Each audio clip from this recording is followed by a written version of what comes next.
on, shout a big hallelujah.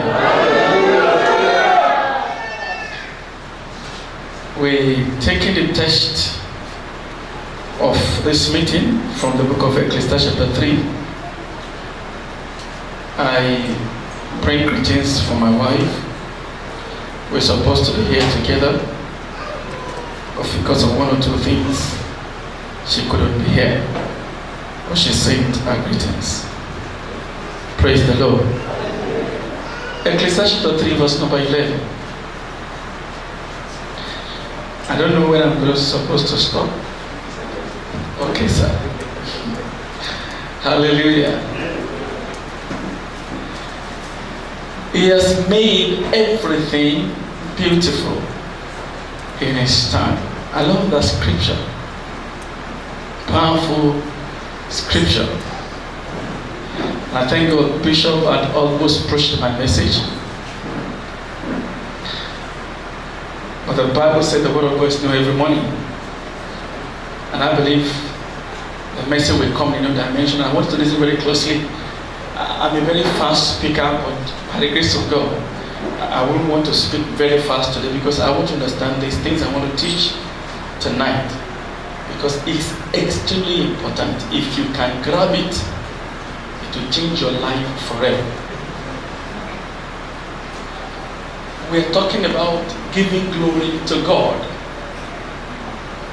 One of the reasons why God had made us is for us to give glory to Him all the days of our life.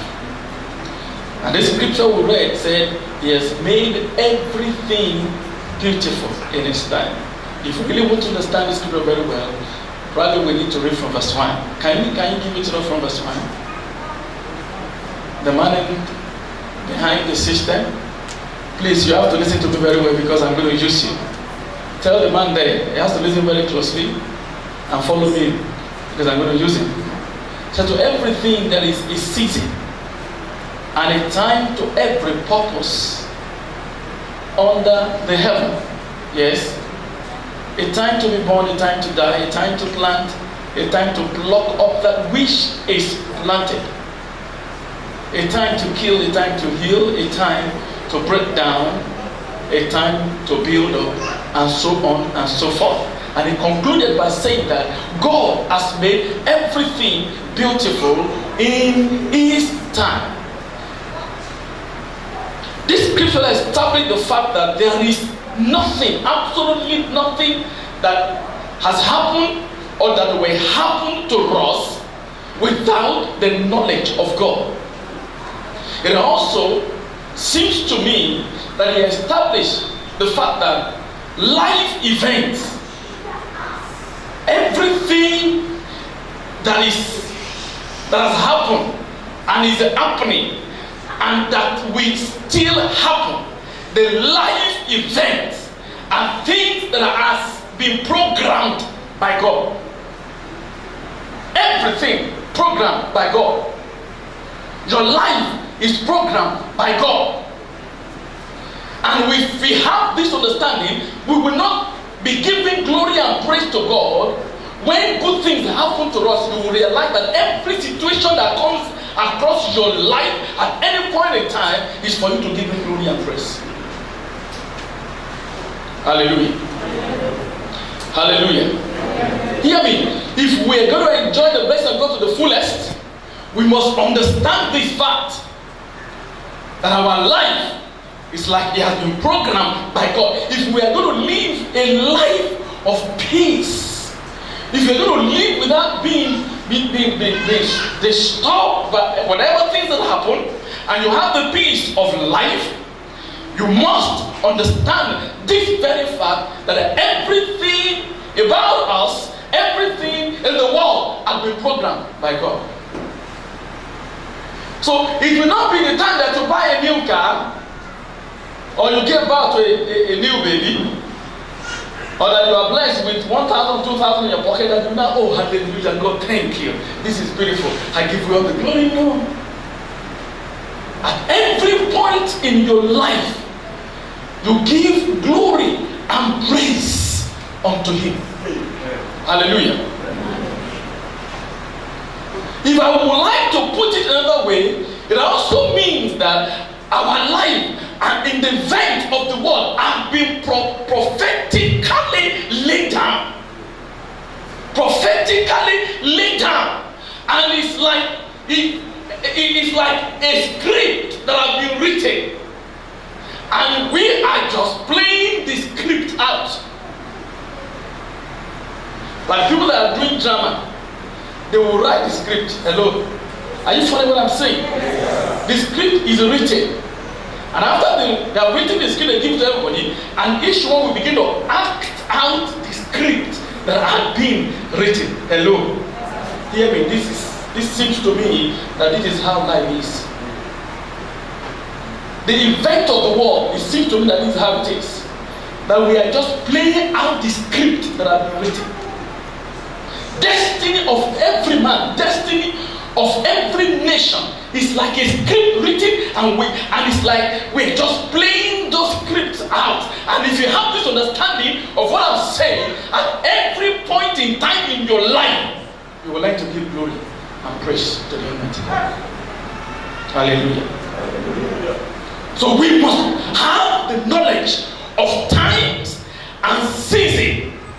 When you have the knowledge of times and season, and you see that things that are happening is prophetically designed by God, not only will you be able to give glory and praise to God at every point in time, you will also learn to pray strategically. A lot of times we come to church or we sit in our home, we say we're praying, that we are just wasting our time. We must learn to pray strategically. If we are going to make breakthrough, if we are going to be effective in everything we do, our prayer is going to be effective, we must learn to pray strategically. And the understanding of times and seasons are the things that will help us to be able to pray strategically. If we're going to fulfill our destiny in a grand style, we must learn to pray strategically. And it's the understanding of these that will help us in life to pray strategically. Let me establish things for us very well from the scripture. Give me the book of Exodus chapter 15. Exodus chapter 15. Let's look from verse 1. Exodus chapter 15 from verse 1. Then Moses and the children of Israel this song unto the Lord, and spake, saying, I will sing unto the Lord, for he has triumphed gloriously. The horse and the riders he has thrown into the sea. Verse number 2. The Lord is my strength and song, and he is become my salvation. He is my God, and I will prepare him an habitation. My Father's God, and I will exalt. Go to verse 6. Verse 6. The right hand of the Lord has become glorious in power. Your right hand, O Lord, had dashed in pieces the enemy. Now, look up. When was Moses singing this song? If you remember. When they passed the Red Sea. Is that okay? You remember? When God had killed the enemies, the host of Pharaoh perished in the Red Sea, and they came out of it unhurt victoriously, then they began to sing the song, to rejoice and to praise God. When Moses had finished his own, let me go back to that verse 6. Let me read to verse 10. That's one or two things I want to show you there. The right hand of the Lord is become glorious in power. Thy right hand, O Lord, hath dashed in pieces the enemy. Verse 7. And the greatness of thy excellency, thou hast overthrown them that rose up against thee. Thou hast sent forth thy wrath, which consumed them as stubble. Yes, verse 8. And with the blast of thy nostril, the waters were gathered together. The flood stood upright as an heap, and the depth were congealed in the heart of the sea. Verse 9. The enemy said, and listen to this very closely. The enemy said, I will pursue, I will overtake, I will devour the spoil. My lust shall be satisfied upon them. I will draw my sword, my hand shall destroy them. Verse 10. Thou didst blow with thy wind, the sea covered them, They sank as lead in the mighty waters, and so on. So when Moses finished his song, the Bible says Miriam also came up. He took tambourine and he began to sing and dance, and everybody joined him to sing and to dance. Hallelujah. There was nothing wrong in them singing and rejoicing after they had victory. Is someone hearing what I'm saying? Yes. It's a good thing for us to rejoice and to give thanks and give glory to God when we have victory. When good things happen to us. Good things, beautiful things. They sang and rejoiced, every one of them.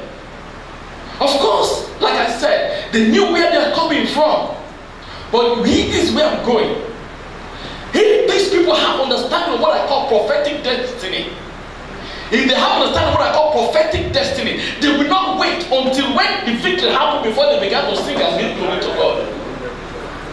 They won't.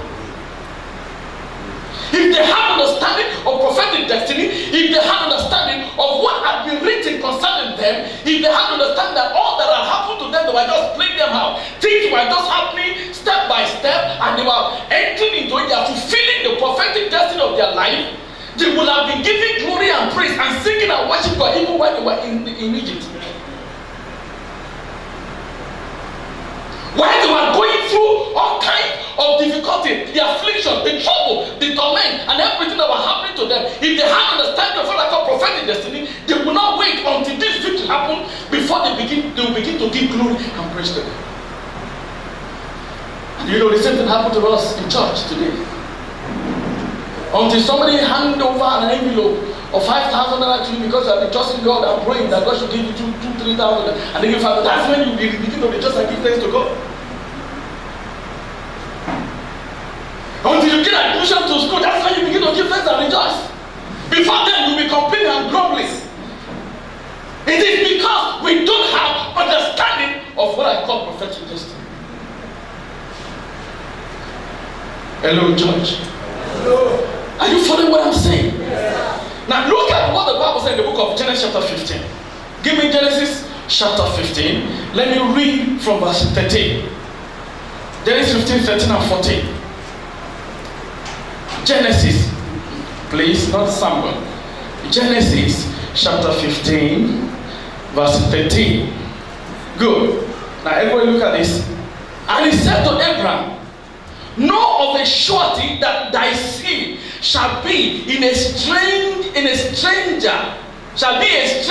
in a land that is not theirs. They shall serve them, they shall afflict them 400 years. Verse 14. And also that nation whom they shall serve, I will judge, and afterward shall they come out with what? With great substance. Prophetic destiny. God spoke to Abraham that there is a script that has been written in heaven concerning his descendant that is going to be the children of Israel, that at a particular time they will find themselves in a strange land, they will be a stranger in the place, they will be there, they will serve them 400 years, they will afflict them, and after that it will bring them out with great substance. This script has been written. Many of them didn't understand. It was not supposed to happen in the time of Abraham. It was not supposed to happen in the time of Isaac.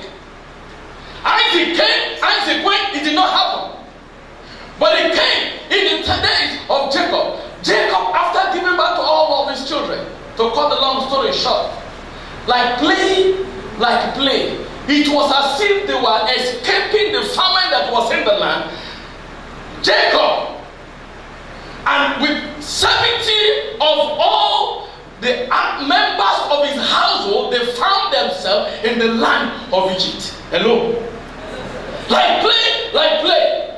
They found themselves in Egypt. 70 of them. It was as if they were escaping from famine that was in the land. When they go to Egypt as of that time, they were giving thanks to God. God, thank you. And you saved us from famine. We probably would have died of famine. If not that you are giving us this opportunity to come to the land of Egypt, we would have died of famine. But we give you glory. We give you thanks that you are delivered us from the time of famine. They never knew that they were fulfilling prophetic destiny. Hear me.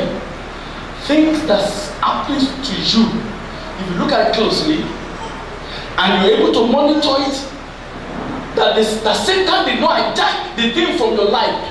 Everything happened to you in life is fulfilling the prophetic destiny of your life. That was how they got to Egypt. But there are one or two of them who were like the men of Issachar that the Bible said they had understanding of times and seasons. When Jacob was about to die, Jacob told them, don't bury me in Egypt. Take me to where my father was buried. And he told them, know for sure that God will visit you. He will take you out of the land. Hello? Don't do these scriptures. He said it. When Joseph was about to die, Joseph said to them, he said, you have not come to a permanent place, that God is going to visit you. He will bring you out of the land. But when you are going, don't leave my bone in this place. Carry my bone along. Those are men who have understood the prophetic destiny. Don't leave my... When it seems as if nothing was done, everything was good. I mean, some of them begin to look at them and say, what is he talking about? What is he talking about? When Jonah was at the Bible said the children of Israel were fruitful, they were multiplying, they were increasing. Everything was beautiful, everything was good. Where are they going? They will say to them, we are not going anywhere. This is a good place for us. Leave us here.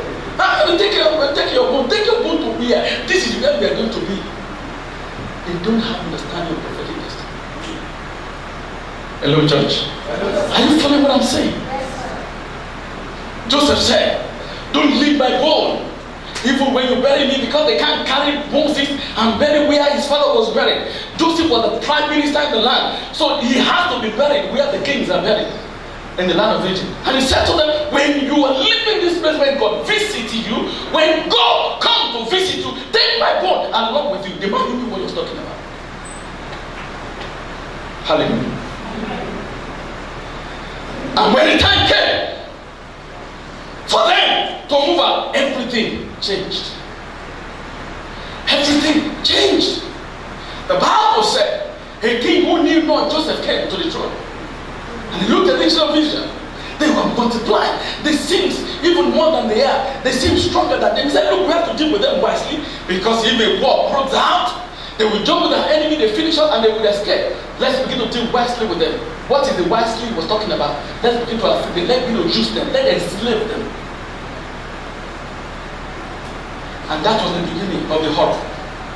They enslaved them. They began to build houses for Pharaoh. They began to build the city without cost for the people. They were joining the free labor they had. And the Bible said, at that point of affliction, the children of them began to pray and cry to God. That was why when God was speaking to Moses, when Moses saw the bush that was born, he said, I have seen the affliction and the sorrow of my people in Egypt, and I have heard their cry, and I have come down to deliver them. I heard their cry. The cry God was talking was not the cry of tears, it was the cry of prayer. Hello?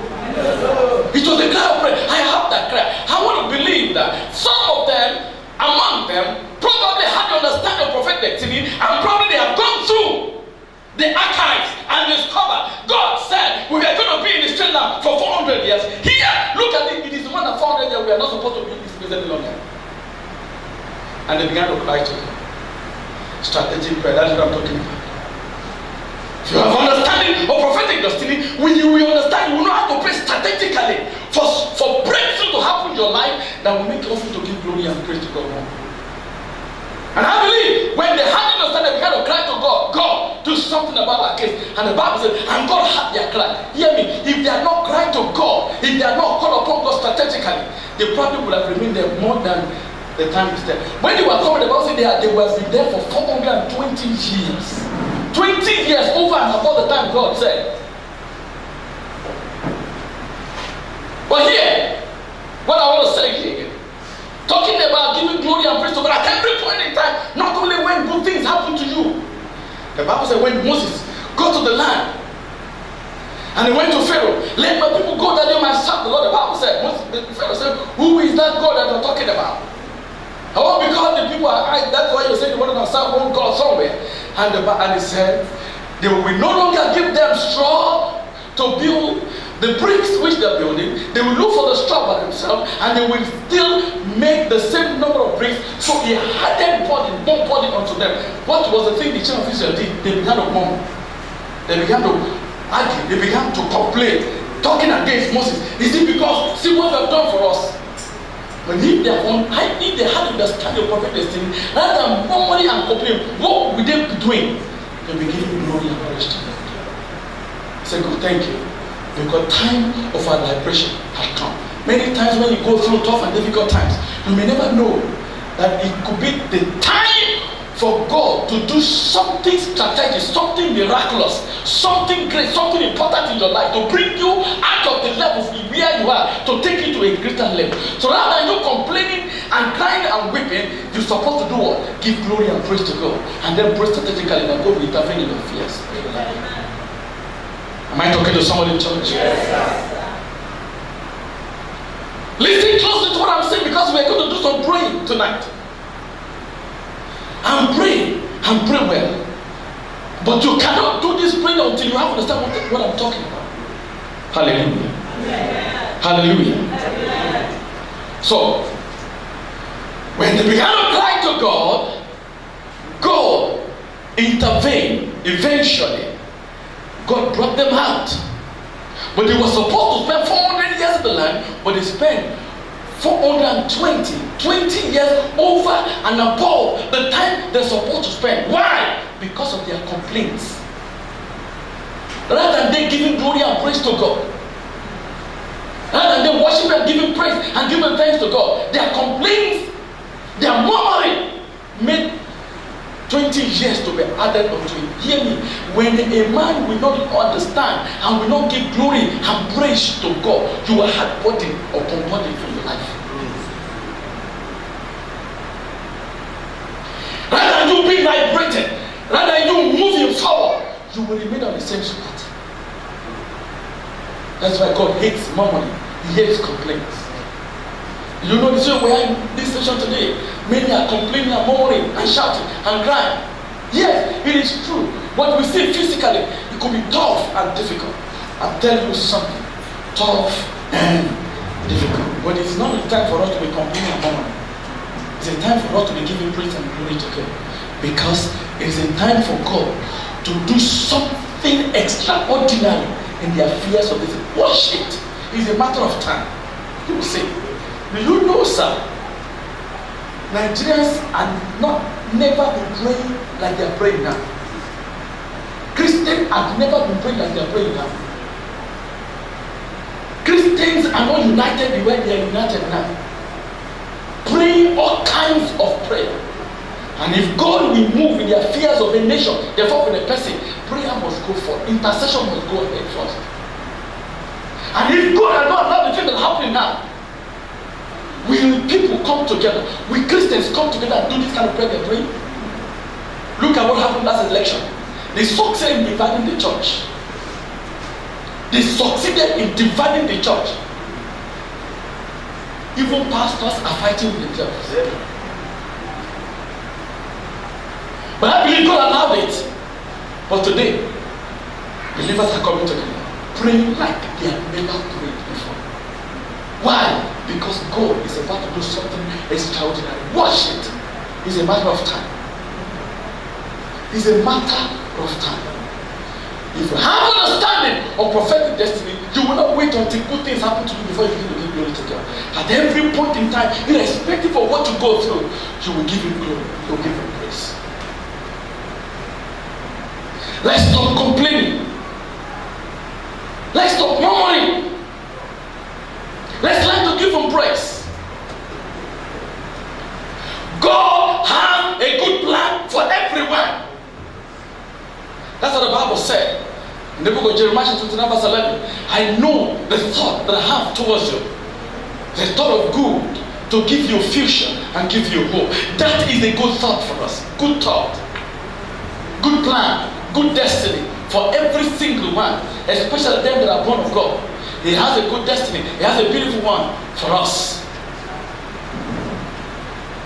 He wants to give us future. He wants to give us hope. Then you may begin to ask me, Pastor, if you said God has this good thought for us, to give us future, give us hope, why then are all kinds of bad things happening to us? Why?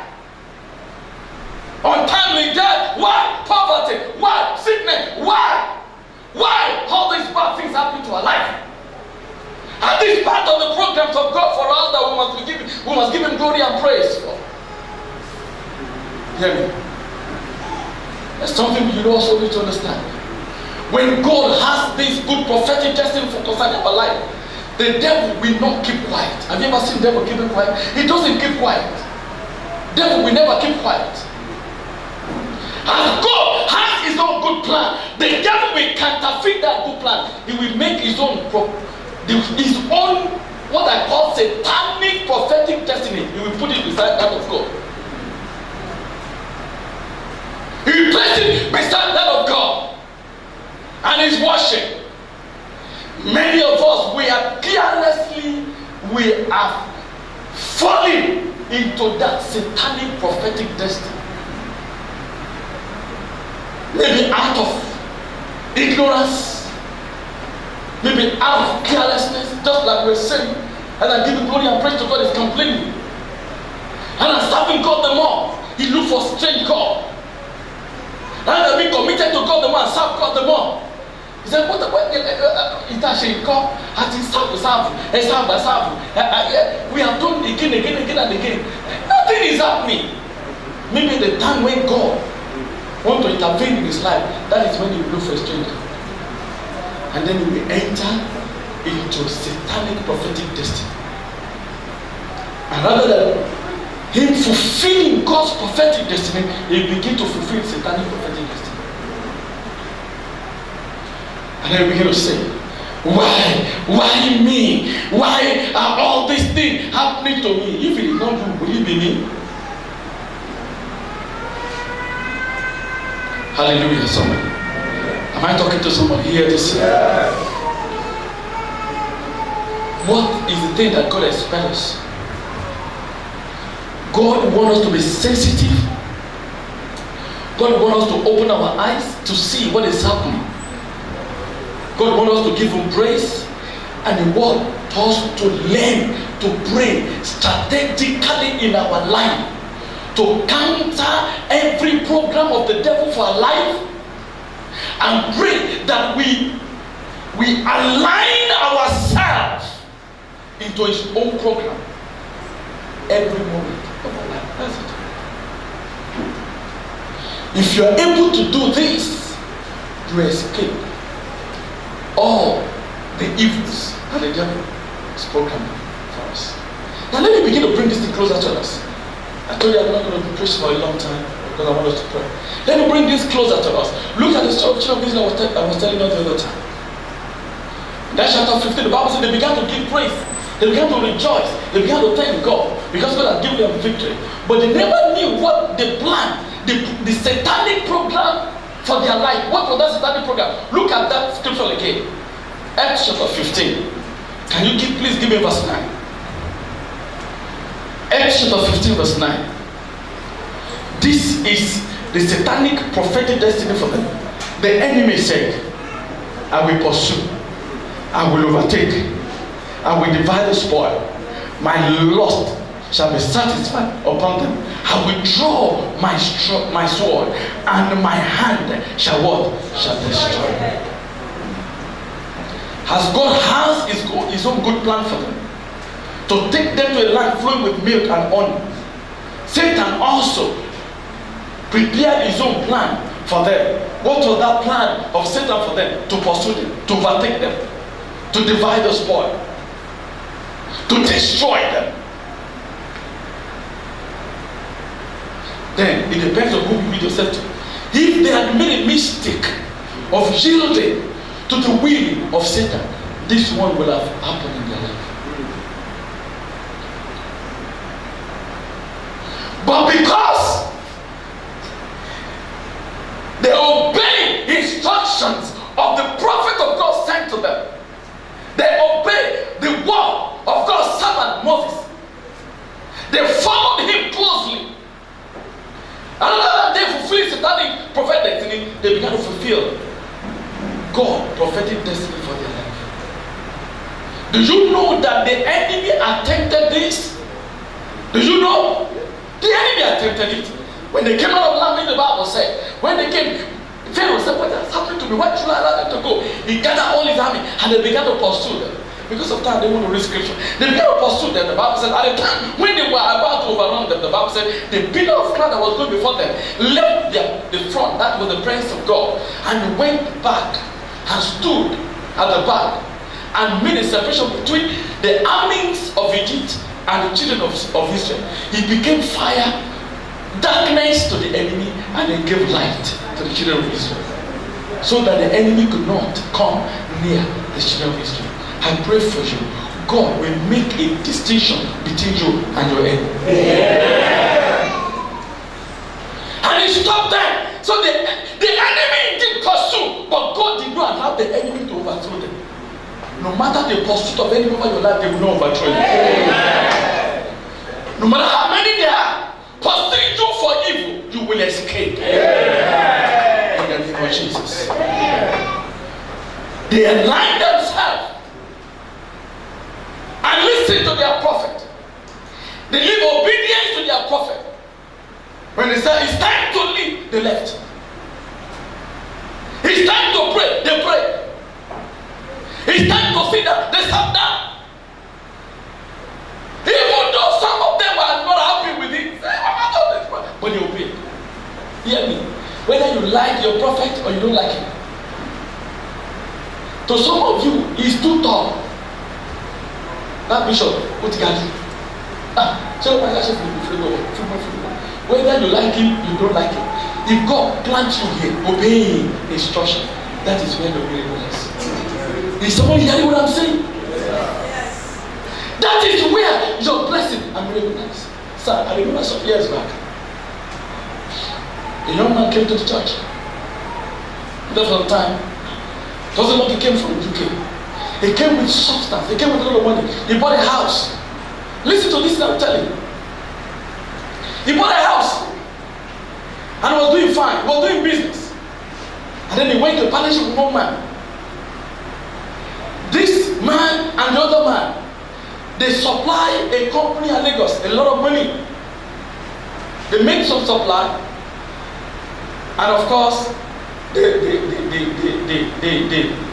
order of the thing is that when they will come to collect the check, the two of them must be present. They will not give any of them. The two of them must come together when they are doing their payment. And this young man, after service one Sunday morning, came to me and said, Pastor, pray. We made a supply and the thing is getting late, they are not paying us. And I prayed. As I finished praying, God said to me, tell him to go and find out what happened to the check. And I said, young man, God said it's not prayer. What you need is not prayer. What you need is go to the place, check, find out what happened to your check. And he said, no, sir. The mandate is that the two of us must appear before they can give. I said, I didn't ask to go and collect the check. I didn't say go and collect the check. What I said, go there, find out what is happening to the supply. When should we come and collect? No. I said, all right, you don't need prayer. That is what God said. I said, I should tell you. And this young man left my presence. He did not do that. He didn't go. 2-3 weeks later, he came back to me with tears in his eyes. He said, I should pray for him. He said, pray for what? What happened? You know what happened? The other man, you know what the other man did? The other man went to the company. He forged the death certificate of this man. Forged the death certificate, and he went to the company with tears. I was crying and crying like a baby. My friend died. This is the death certificate. My friend died. This is the death certificate. So give me the check. And all of them hated him. They were consoling him. Said, okay. Come back next week. But when you come with the certificate. He went back the following week with the certificate and they gave him the check. If he had gone, when I told him to go, he wouldn't have given the man check. He would have said, he would have known what he was telling him. By the time he knew, the man had collected the check. And the man went. He went and was angry to his friend. Said, why should you do that? The man said, if you come here again, you are gone. If I see you here again, he did like this to him. He said, Pierre, you are gone. And he threatened me. I said, I should pray for him. I should pray for him. He said, which prayer are you going to pray? You have been disobedient to prophetic instruction. I said, okay, God, have mercy upon him. That was the only prayer I could pray. I said, God, have mercy upon him. Hear me. At the end of the day, man, he sold the house he bought. He couldn't go back to UK. He went look for one African company to hide his face. Am I talking to somebody in church? Yes. You may not like the face of your prophet. If it is your prophet, if this is the place God planted you, you may not like the way he walks. He has a beard head, you may not like it. It doesn't matter. Obey his instruction. That is where your miracle lies. That is where your miracle lies. That is where your destiny will be fulfilled. Am I talking to somebody in church? The children of Israel, they could have missed it, but they obeyed the instruction of God. They didn't understand what was happening. You don't need to understand. You know, many times you may not even understand God, but just obey instruction. You will see miracle happen in your life. They didn't understand, but they followed their prophet closely, obeyed the instruction of the prophet, and they were able to fulfill the prophecy of their life. Even though, if they had understanding, they would not wait until they came out of resting before they begin to give glory and praise to God. Because everything that happened to them, they were playing out the script that had been written. They are playing it out. That's my note. If you permit me for the next 1 hour, I'll be talking. Hallelujah. But I want us to pray. Let me tie this thing together before we pray. I want to tie it together. Hallelujah. Hallelujah. What should be our response to satanic prophetic destiny of our life? What should be our response? Our response should be like what Paul the Apostle said in the book of Colossians chapter 2 verse number 14.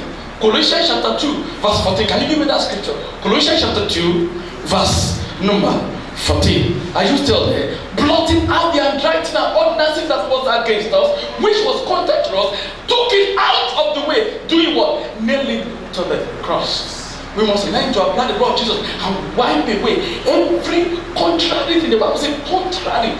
Things that are contrary to us. The plan and program contrary to us. Everything contrary to you, everything not in line with the plan and program of God for your life. The Bible said, blot them out. What we used to blot them out? Apply the blood of Jesus. Blot them out. That should be our response to every satanic prophetic of our life. Give it the book of Job.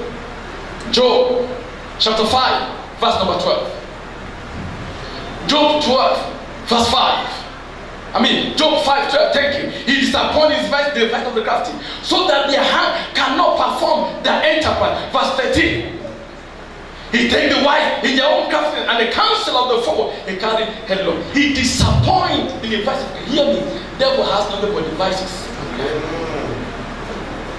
All you need to do is pray, Lord, every device of the devil, plan and program them over my life, I declare disappointed. The hand of the enemy shall not succeed in carrying out their plans over my life. Finish. What should be our response? Sensitively to the level of the Spirit. Do exactly what God wants you to do. He may speak to you by the Spirit. He may speak to you by the word. He may speak to you through vision. He may speak to you through your prophet. All you need to do is to obey the instructions, and then you will escape the whole course of the devil and you free God's prophetic destiny. Look at what happened to Jesus. Even Jesus, in the book of Matthew chapter number 1, give him from verse 20. Matthew chapter 1 from verse 20. But while he thought of these things, behold, the angel of the Lord appeared unto him in a dream, saying, Joseph, thou son of David, fear not to take unto you Mary your wife, for that which is conceived in her is of the Holy Ghost. Can we go further quickly, please? And shall bring forth a son, and shall call his name Joseph, for he shall save his people from their sins. Yes. Now all these things was done that he might fulfill that which was spoken of the Lord by the prophet, saying, verse 23, behold, a virgin shall a son, and thou shalt call his name Emmanuel, which shall be interpreted God with. Do you know what? This was another prophetic destiny.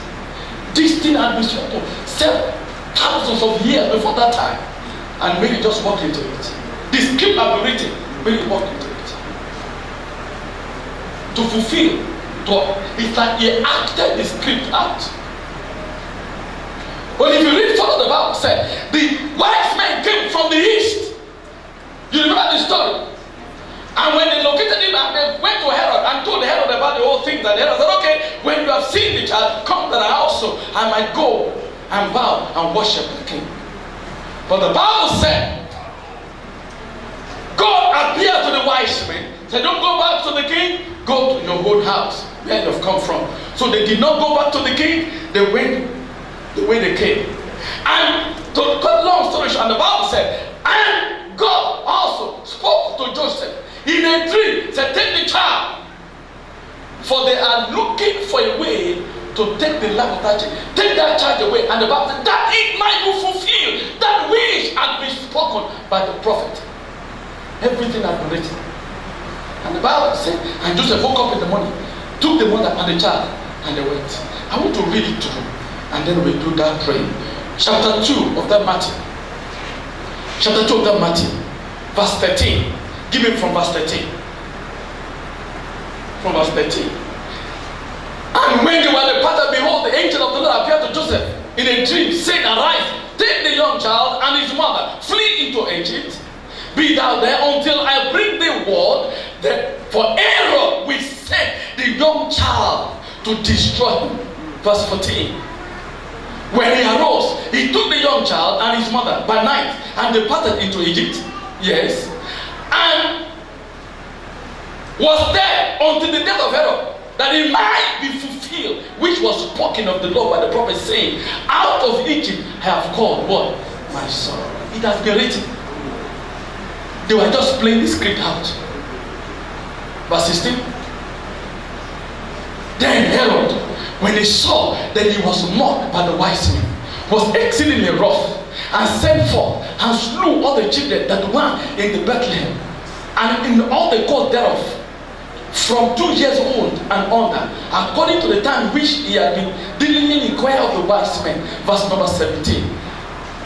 Then was fulfilled that which was spoken by Jeremiah the prophet, saying, verse 18, in Ramah there was a voice heard, lamentation and weeping, mourning, Rachel weeping for her children, and will not be comforted, because what? They were not. Gbàdúrà fún ẹ lónìí. Àsọtẹ́lẹ̀ ibi kò ní ṣẹnu ayé. Àsọtẹ́lẹ̀ ibi mo ní kò ní ṣẹnu ayé. Àsọtẹ́lẹ̀ ibi ṣẹnu ayé àwọn wọ̀nyí. And they began to weep over their children. We need to understand and put the devil where the devil belongs. When this one was weeping, will they be able to praise God? That is where I'm saying 2 things we need to understand, and then we're going to pray. In this thing I'm saying, when you have this at the time, you will learn and be able to give thanks and glory to God at every point in time. Number 2, you will also learn to be able to pray strategically. If this one were able to pray strategically, maybe they would have escaped this wicked and death. If they are able to cancel the plan of the devil, if they are able to disappoint the voice of the devil, if they are able to wipe away this plan of the devil, maybe God will have intervened and stopped this. But they didn't pray, they were just there. But the one whose spirit was open to God, was alive to God, had God in a dream, take the child away and run. Did you know in this nation, as things are, some people will build houses, some will still buy a car. I told myself, you need to come and see. I told myself, I don't care what is happening. People will hear testimony. In this time of the economic recession, I will build home. I will buy. Yes, sir. There is a land we have been trusting God for our church. We want to buy that land. We have been praying and praying. Each time I go there, I will pray, God, this land, I possess it. With Thanksgiving. I said, I want to build a church build a school for our church. I said, this land, I possess it. Last week, they called me and said they want to sell land. When I met the one, he was a pastor. He said, I came to your church to tell them, because he said, that thing just occurred to me, tell his church. He said, I came there to tell them if they would be interested in the land. I met some people, and people did not tell us.